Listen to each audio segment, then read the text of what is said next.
Hi friends, welcome to my channel. Shivaratri, மகா சிவராத்திரி, பக்தி சித்தி முக்தி மூன்றும் அருளும் மகா சிவராத்திரி.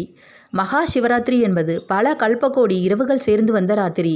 பல இரவுகளிலும் செய்கின்ற பூஜையின் பலனை மகா சிவராத்திரி பூஜை ஒன்றே கொடுத்துவிடும் என்கின்றனர் சித்தர்கள். தேவியை வழிபட நவராத்திரி எனப்படும் 9 நாட்கள் இருப்பது போல மகாதேவரான சிவபெருமானை வழிபட சிறந்த நாள் மகா சிவராத்திரி. மகா சிவராத்திரி விரதம் இருந்தால் அந்த பரமேஸ்வரர் பாதம் அடையலாம் என்பது நம்பிக்கை. சிவபெருமானுக்கு எத்தனையோ திருநாமங்கள் உள்ளன. அவற்றில் மிக உயர்வானதாக சொல்லப்படுவது மகாதேவன் என்ற திருநாமம். மகாதேவன் என்றால் கடவுள்கள் அனைவருக்கும் மேலான கடவுள், கடவுள்களுக்கெல்லாம் தலைவன் என்று பொருள். சிவாய நம என்று சிந்திப்பவருக்கு ஒரு நாளும் அபாயம் ஏற்படாது என்பார்கள். அப்படி கர்ம வினைகளிலிருந்தும் அனைத்து விதமான துன்பங்களிலிருந்தும் விடுபடுவதற்கு சிவனே கதி என்று சிவபெருமானை சரணடைவதற்கு ஏற்ற நாள் மகா சிவராத்திரி தினமாகும். இந்த ஆண்டு மகா சிவராத்திரியின் தேதி, வரலாறு, சிறப்புகள், விரத முறை, விரதத்தின் போது என்னவெல்லாம் செய்ய வேண்டும், என்னவெல்லாம் செய்யக்கூடாது என்பதை பற்றி இந்த பதிவில் தெளிவாக பார்க்கலாம். இந்த ஆண்டு மகா சிவராத்திரி விழா மார்ச் 8ஆம் தேதி கொண்டாடப்பட உள்ளது. அன்று இரவு சதுர்த்தசி திதி இரவு 8:20 மணிக்கு துவங்கி மார்ச் 9ஆம் தேதி மாலை 6 மணி வரை சதுர்த்தசி திதி உள்ளது. இதனால் மார்ச் 8ஆம் தேதி இரவு 8:30 மணிக்கு பிறகே சிவராத்திரி பூஜையை துவங்க வேண்டும். சூரிய பகவான் கும்பராசியில் பயணம் செய்யும் மாசி மாதத்தில் தேய்பிறை சதுர்த்தசி நாளில் முதல் நாள் மாலை துவங்கி அடுத்த நாள் காலை வரையிலும் சிவபெருமானுக்கு தொடர்ந்து 4 கால பூஜைகள் நடைபெறும். தேய்பிறை சதுர்த்தசி திதியை மகாநிசி என குறிப்பிடுவதுண்டு. அதாவது அமாவாசைக்கு முன்பு வரும் இரவு 11:36 மணி முதல் 12:24 மணி வரையிலான காலமாகும். இந்த நேரத்தில் சிவபூஜை செய்வது மிக உயர்வானதாகும். இந்த ஆண்டு மகா சிவராத்திரியும் சுக்கிர பிரதோஷமும் இரண்டும் ஒரே நாளில் வருகின்றன. அன்றைய தினம் சிவபெருமானை வழிபட்டால் இரட்டிப்பு பலன் கிடைக்கும். விரதமிருந்து சிவபெருமானை வழிபடுவதால் உங்களுடைய பிரச்சனைகள் அனைத்தும் நீங்கும். தொழில் வியாபாரம் கூடி வரும். இந்த நன்னாளில் பூஜை செய்வதால் குடும்பத்தில் செல்வம் பெருகும். திருமண வாழ்க்கை மகிழ்ச்சிகரமானதாக இருக்கும். இந்த சிவராத்திரி நாளில் கண் விழித்து வழிபாடு செய்வதால் என்ன பலன்கள் கிடைக்கும் என்பதை உணர்த்த புராணங்களில் ஏராளமான வரலாறுகள் உள்ளன. அதை பற்றி பார்க்கலாம். முசுகுந்த சக்கரவர்த்தியின் கதை. நாம் தெரிந்தோ தெரியாமலோ செய்யும் காரியத்திற்கும் பலன் தருபவரே சிவபெருமான். முசுகுந்த சக்கரவர்த்தி மூவுலகையும் வெற்றி கொண்டவர். கிருஷ்ணனை காளியவான் என்ற அசுரனிடமிருந்து காப்பாற்றியவர். வாலாசுரனை அழிக்க இந்திரனுக்கு உதவியவர். திருவாரூரில் இந்திரனிடமிருந்து பெற்று வந்த தியாகராஜரை ஸ்தாபித்தவர். ஒரு மனிதர் இவ்வளவு புகழ் பெற காரணம் என்ன? இதற்கு விடையாய் அமைகிறது அவரின் முன்ஜென்ம வரலாறு. முசுகுந்த சக்கரவர்த்தி முன்ஜென்மத்தில் பிரம்மாவை கேலி செய்ததற்காக குரங்காய் பிறக்க சபிக்கப்பட்டார். அந்த குரங்கு ஒரு நாள் வில்வ மரத்தில் தஞ்சம் புகுந்தது. பொழுது சாய்ந்ததும் குரங்கு இரவு முழுவதும் அந்த மரத்திலேயே தங்கியது. இரவு முழுவதும் தூங்காமல் விழித்திருந்து மரத்தில் இலைகளை பறித்து கீழே போட்டு கொண்டே இருந்தது. அந்த நாள் சிவராத்திரி தினமாகவும் அமைந்தது. அந்த மரத்தின் அடியில் ஒரு சிவலிங்கம் இருந்தது. குரங்கு பறித்து போட்ட வில்வ இலைகள் சிவலிங்கத்தின் மீது அர்ச்சனை போல விழுந்தன. அறியாமல் குரங்கு தன்மேல் போட்ட வில்வ இலைகளை அர்ச்சனையாகவே ஏற்றார் சிவபெருமான். விழித்திருந்து இரவு முழுவதும் அர்ச்சித்த குரங்கிற்கு சிவபெருமான் காட்சி கொடுத்து அடுத்த ஜென்மத்தில் மூவுலகையும் ஆளும் சக்கரவர்த்தியாக பிறப்பாய் என வரமளித்தார். அறியாமல் செய்த வழிபாட்டிற்கே இவ்வளவு பலன் இருக்கும் என்றால் அறிந்தே நாம் ஈசனை வழிபட்டால் எவ்வளவு பலன்கள் கிடைக்கும். பரமேஸ்வரனை நினைத்தாலே பாவங்கள் அனைத்தும் நீங்கும். அப்படி இருக்க சிவராத்திரியில் அவரை பரிபூரணமாய் தியானித்தால் நிச்சயம் முக்தி கிடைக்கும். உலகம் முழுவதும் கடலில் மூழ்கும் அபாயம் ஏற்பட்ட காலத்தில் அன்னை பார்வதி தேவி உலக உயிர்களுக்காக தவம் இருந்து இறைவனை பூஜித்தார். அந்த இரவே சிவராத்திரி தினமாகும். பார்வதி தேவி தவம் இருந்து சிவபெருமானின் இடப்பாகத்தில் இடம்பெற்றதும் சிவராத்திரி தினமாகும். உமாதேவி சிவபெருமானிடம் ஆகம உபதேசம் பெற்றதும் சிவராத்திரி தினமாகும். சிவபெருமான் பார்வதி தேவியை மணந்து கொண்டதும் சிவராத்திரி தினத்தன்றுதான். பிரம்மதேவர் சரஸ்வதியை மனைவியாக பெற்றதும் படைக்கும் பதவியை அடைந்ததும் இந்த மகா சிவராத்திரி தினத்தில்தான்.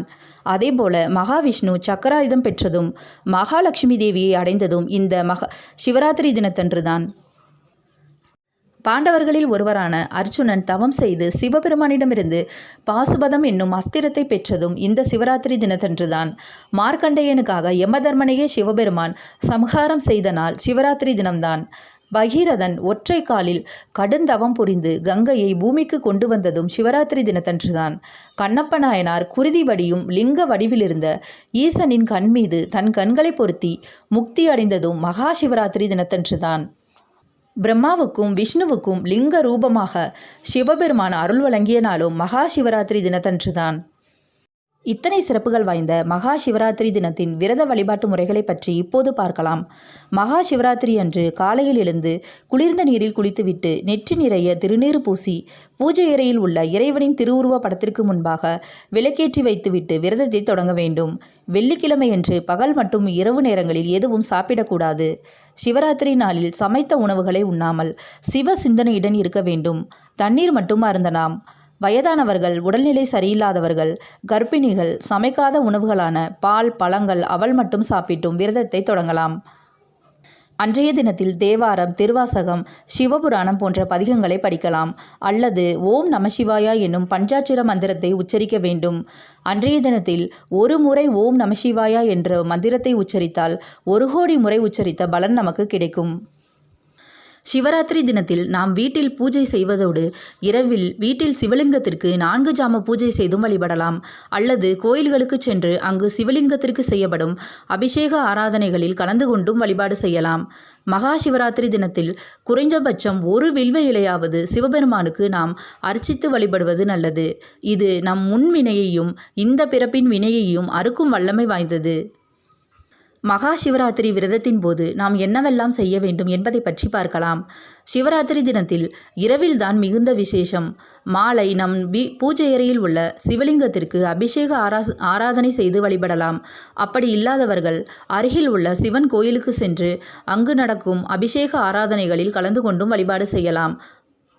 சிவராத்திரி அன்று அதிகாலை 4 மணிக்கு தான் கால பூஜைகள் நிறைவு பெறும்.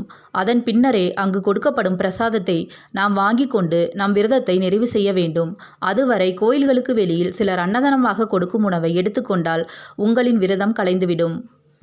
அதனால் அதிகாலை 4 மணிக்கு பிறகே கால பூஜைகள் நிறைவு பெற்ற பின்னரே பிரசாதத்தை சாப்பிட வேண்டும். இப்படி செய்தால் மட்டுமே சிவபெருமானின் அருள் பரிபூரணமாக நமக்கு கிடைக்கும். செய்யக்கூடாத விஷயங்களை பற்றி இப்போது பார்க்கலாம். சிவராத்திரிக்கு மறுநாள் பகல் பொழுதில் நாம் உறங்கக்கூடாது. நாம் உணவை எடுத்துக்கொள்ளலாம், ஆனால் உறங்குவது தவறு. அன்று மாலை நாம் பூஜை அறையில் தீபம் ஏற்றி வழிபட்டு இரவு 8 மணிக்கு மேல் உறங்கலாம். சிவராத்திரி விரதம் இருக்கிறேன் என்ற பெயரில் திரைப்படம் பார்ப்பது, கைபேசியில் விளையாடுவது போன்ற செயல்களை தவிர்க்க வேண்டும். அன்றைய தினத்தில் தேவாரம், திருவாசகம், சிவபுராணம் போன்ற பதிகங்களை படிக்கலாம். படித்தாலும் தூக்கம் வருகிறது என்றால் ஓம் நமசிவாயா என்னும் பஞ்சாட்சர மந்திரத்தை உங்களால் எத்தனை முடியுமோ அத்தனை முறை எழுதுங்கள். மகா சிவராத்திரியின் விரத பலன்களை பற்றி பார்க்கலாம். மேற்கூறியவாறு சிவராத்திரி விரதம் மேற்கொண்டு சிவனை வழிபட்டால் வாழ்வில் செல்வம், ஞானம், புகழ், நாம் எண்ணிய உயர்ந்த வாழ்க்கை, குடும்ப ஒற்றுமை, குழந்தைகளின் சிறப்பான வளர்ச்சி என அனைத்து வகையான செல்வங்களையும் நாம் பெற முடியும். சிவராத்திரி விரதமானது யம பயத்தை போக்கும். சிவனடியார்களை யம தூதர்கள் நெருங்க அஞ்சுவார்கள் என சிவபுராணம் கூறுகிறது. சிவராத்திரி அன்று தான தர்மங்கள் செய்வதால் கோடி புண்ணியம் கிடைக்கும். மகா சிவராத்திரி என்று நாம் செய்யும் பூஜைக்கு 1008 சிவராத்திரிகளில் பூஜிப்பதால் கிடைக்கும் முழு பலனும் கிடைக்கும் என்று புராணங்கள் கூறுகின்றன. அதோடு 1 வருடம் சிவராத்திரி விரதம் இருந்த பலன்களும் நம்மை வந்து சேரும். 100 அஸ்வமேத யாகம் செய்த பலன்களும், பல முறை கங்கையில் நீராடிய பலனும் கிடைக்குமாம். வேண்டிய வரங்களையெல்லாம் கொடுக்கும் இந்த மகா சிவராத்திரி விரதத்தை நாம் அனைவரும் கடைபிடித்து எல்லாம் வல்ல எம்பெருமான் ஈசனின் அருளை பரிபூரணமாக பெற்றிடுவோம். இந்த வீடியோ பிடிச்சிருந்தா லைக் பண்ணுங்கள், ஷேர் பண்ணுங்கள், கமெண்ட் பண்ணுங்கள். சப்ஸ்கிரைப் பண்ணிவிட்டு பக்கத்தில் இருக்கிற பெல் பட்டனை ப்ரெஸ் பண்ணிவிட்டு ஆல்ற ஆப்ஷனை கிளிக் பண்ணிக்கோங்க.